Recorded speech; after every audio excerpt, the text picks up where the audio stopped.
Magdamag na nakaranas ng pag-ulan ng malaking bahagi ng Metro Manila dahil sa hanging habagat. Bumaha sa ilang lugar, tumaas din ang level ng tubig sa ilang ilog at dam. Yan ang ating dambuhalang balita ngayong gabi. Nalubog ang kalahati ng sasakyan na yan sa Quezon City kasunod ng malakas na buhos ng ulan. Umabot hanggang bewang tubig dahil sa magdamag na sama ng panahon. Halos mag-zero visibility rin sa ilang lugar. May truck pang hindi na kinaya ang tubig.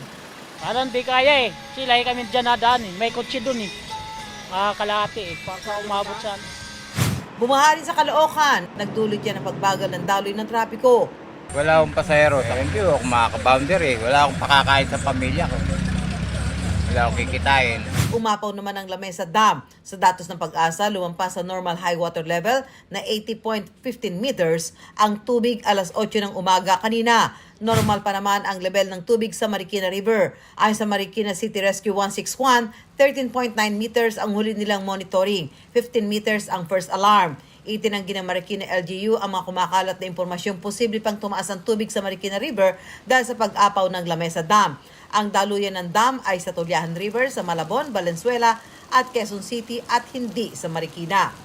Bilang pag-iingat sa masamang panahon, sinuspindi ng Malacanang ang ilang klase at trabaho sa Metro Manila at ilang katabing lugar ngayong araw dahil sa pag-uulang dala ng hanging habagat.